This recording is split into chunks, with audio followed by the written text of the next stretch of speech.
Bismillahirrahmanirrahim. Assalamualaikum warahmatullahi wabarakatuh. Waalaikumsalam warahmatullahi wabarakatuh. Terima kasih Mas Dia yang pada kesempatan siang hari ini memoderatori acara PCIM Talks ya, dan mudah-mudahan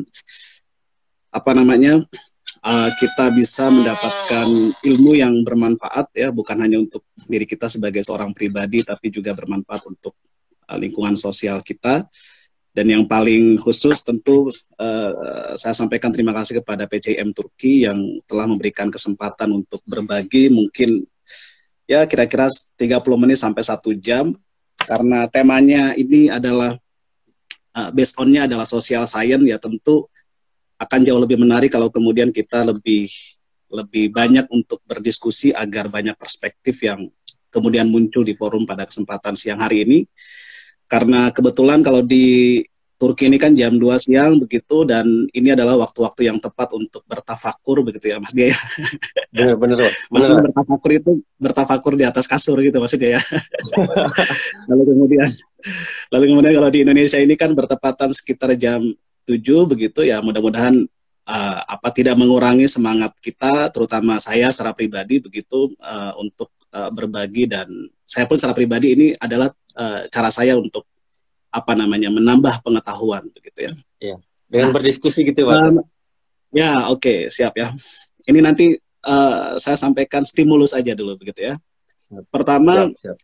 saya ingin menyampaikan disclaimer dulu Mas Dia begitu ya, bahwa diskusi tentang Ramadan lalu kemudian semangat mewujudkan kebijakan publik yang berkeadilan ini adalah bagian dari sebuah learning process gitu ya, atau proses pembelajaran begitu ya. Diskusi yang kita lakukan hari ini adalah bagian dari proses pembelajaran. Karena ini adalah proses pembelajaran, maka tidak menutup kemungkinan kita untuk berbeda perspektif begitu ya. Jadi kadang-kadang kita itu melihat satu objek yang sama, lalu kemudian bisa memunculkan perspektif yang berbeda karena dipengaruhi dari sisi mana kita melihat objek yang sama itu begitu ya. Jadi karena benda itu boleh sama kita lihat, lalu kemudian cara pandang sisinya yang berbeda, lalu kemudian itu bisa menghadirkan perspektif yang berbeda juga. Jadi begitupun dengan tema ini begitu ya, apalagi temanya adalah tentang public policy begitu ya. Itu yang disclaimer yang kemudian penting untuk saya sampaikan, agar kemudian teman-teman jangan memposisikan saya itu sebagai seorang yang ahli, enggak gitu ya, tapi posisikan saya itu sebagai sebagai partner diskusi yang sama-sama kita haus untuk mendapatkan kebaruan ilmu begitu ya, sehingga enak begitu ya, enak, egaliter, dan tidak ada barrier begitu ya, tidak ada jarak di antara kita, agar kemudian kita sama-sama nyaman begitu ya. Siap. Itu Ustadz Dia begitu. Kok saya manggilnya Mas ya, Ustadz ini. Mas aja. Nah, kita belum layak jadi dapat Ustadz ini. Oke, yang kedua karena kita ini kan ya walaupun saya masih belajar ya Mas Dia ya di Muhammadiyah ya, masih baru, masih belajar begitu ya. Tapi bolehlah kita disebut sebagai seorang sebagai seorang aktivis, sebagai seorang muslim yang aktivis begitu ya. Karena kita sebagai muslim yang aktivis, tentu kita itu harus punya landasan aksiomatif. Landasan aksiomatif itu landasan yang tidak perlu kita perdebatkan gitu ya. Jadi salah satu landasannya apa? Ya salah satu landasan aksiomatifnya adalah Al-Qur'an ya. Begitu ya. Kemarin kita ikut Baitul Arqam begitu, dan salah satu ayahanda kita mengutip surat Al-Imran begitu ya. Surat Al-Imran ayat 104 ya. Wal takum minkum ummatu yad'una ilal khairi wa ya'muruna bil ma'ruf wa yanhauna 'anil munkar wa ulaika humul muflihun begitu ya. Jadi sebagai seorang muslim aktivis, tentu ini menjadi salah satu landasan aksiomatif penyemangat bagi kita begitu, bahwa kita punya keinginan menjadi segolongan umat yang disebutkan di dalam Al-Imran tadi begitu ya. Segolongan umat yang senantiasa menyeru kepada kebaikan, mencegah kepada kemungkaran dan lain sebagainya begitu ya. Nah, itu penting untuk ditanamkan di dalam diri kita begitu ya. Lalu kemudian berikutnya Mas Dia dan teman-teman yang pada kesempatan siang hari ini hadir di IG Live-nya PCIM Turki, kita juga harus apa ya, kita harus juga mendorong apa ya namanya, mendorong atau membangun satu apa ya istilahnya tuh satu, saya suka dengan kata frame dan paradigma ya. Ini Oh banyak ya, banyak istilah banget ya. iya nggak apa-apa Mas. Ini kita biar sekalian kuliah ini biar kayaknya. Satu biar satu kelihatan keren SKS. ya. Biar kelihatan keren gitu ya. Jadi kita harus membangun satu frame berpikir dan membangun paradigma yang tepat ya. Gitu ya. Sebagai seorang muslim ya, sebagai seorang muslim yang aktivis ya. Frame itu apa sih? Frame itu kan kira-kira kan bahasa sederhana dari frame itu kan untuk memberikan apa namanya, memberikan batasan.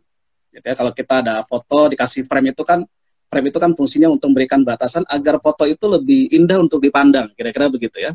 Nah, Ya. kalau kita sebagai seorang muslim aktivis, kira-kira frame-nya apa gitu ya? Ya tentu Al-Quran ya, tentu Sunnah, Al-Hadis dan lain sebagainya. Lalu kemudian baru setelah itu kita bicara tentang apa namanya furu'iyah ya. Lalu kemudian bicara tentang mana yang masuk kaidah furu'iyah, mana yang masuk kaidah usul begitu ya, dan lain sebagainya begitu. Nah, dalam konteks ini begitu ya, dalam konteks ini sekali lagi karena kita bicara tentang Ramadan, public policy, kebijakan publik, lalu kemudian ya tentu itu bagian dari muamalah begitu ya, bagian dari apa namanya, bagian dari furu'iyah yang kemudian apa namanya, kita juga harus melibatkan diri di dalam konteks itu sebagai seorang yang peduli terhadap apa namanya, terhadap dinamika perubahan dan lain sebagainya begitu ya. Nah itu yang beberapa itu, yang ketiga begitu ya. Yang berikutnya itu membangun apa namanya, membangun paradigma yang tepat ya. Paradigma itu kan berasal dari kata paradigm begitu ya. Dan kalau saya sering menganalogikan paradigma itu, Mas Dia menganalogikan paradigma itu seperti apa ya, seperti pilihan kayu lah ya, begitu ya. Oh. Jadi bahwa apa namanya, bahwa kayu itu dia bisa mewujud menjadi apapun, gitu ya. Dia bisa mewujud menjadi apapun begitu ya. Bahwa apa namanya, kayu itu bisa menjadi alat pembunuh kalau kemudian paradigmanya dia sebagai seorang penjahat, gitu ya. Berarti Dia bisa sebagai kira-kira sebagai pola pikir gitu, Bang, Mas ya? ya kira-kira begitulah ya. Jadi apa namanya, bisa jadi kursi, bisa jadi meja dan lain sebagainya begitu ya.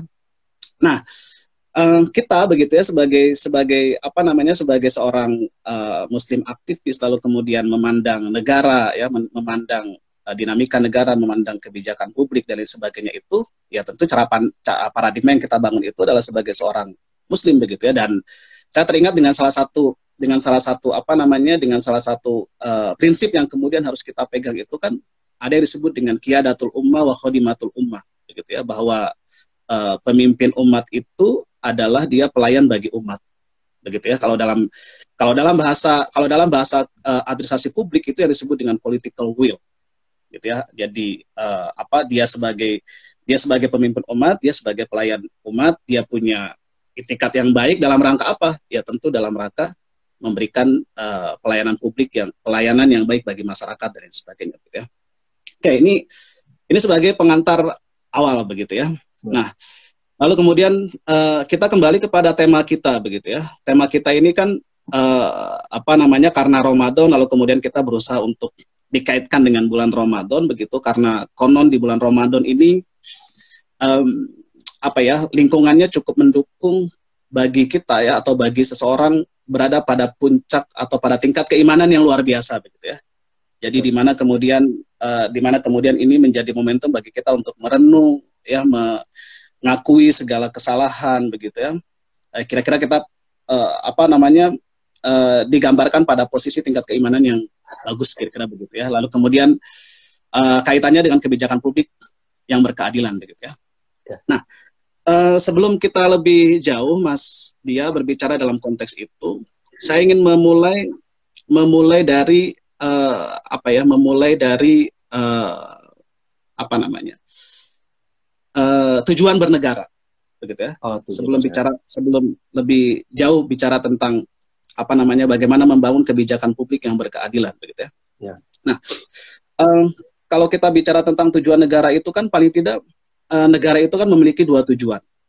Ini seminimal-minimalnya ya, bertujuan bernegara itu dua hal begitu. Yang pertama adalah menciptakan welfare ya, atau kesejahteraan. Lalu kemudian yang kedua itu menciptakan apa yang disebut dengan law and order begitu ya.